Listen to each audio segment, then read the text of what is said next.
Simon & Schuster Audio presents A Hidden Affair by Pam Jenoff. Read by Jennifer Jill Araya.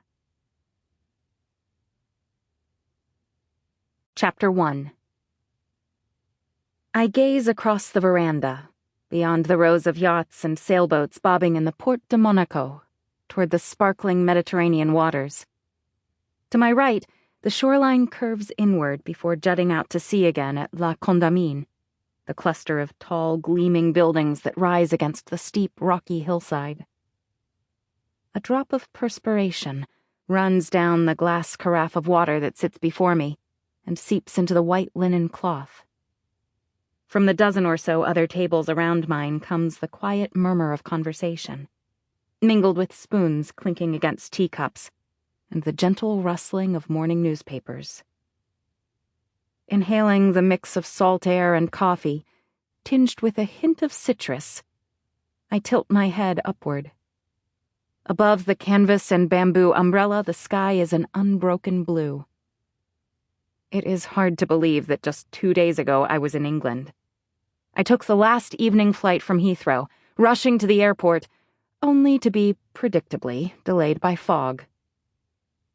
We didn't land in Milan until almost 3 a.m, and I briefly considered getting a hotel room there, catching a few hours of sleep. But eager to reach my destination, I decided against it. Instead, I took a taxi to the train station, loitering over cups of burned cappuccino in the all-night cafe until the ticket office opened at 4:30. Half an hour later, I boarded the train to Monaco.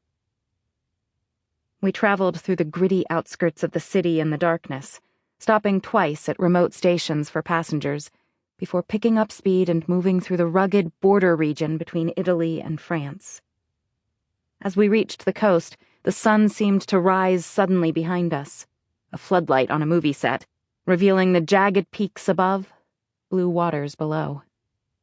The terraced hills were broken indiscriminately by grand mansions and simple cottages that seemed to share the breathtaking environs with egalitarian ease.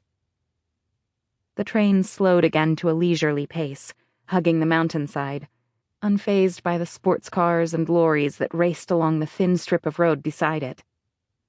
As the sun climbed higher in the sky, a man opened one of the carriage doors facing the sea and hung carelessly by his arms from the top, open shirt blowing in the breeze. It was not the first time I had taken this journey. I had been here as a student during the summer holiday between my first and second years at Cambridge, on a month-long backpacking trip across Europe with a few... Sample complete. Ready to continue?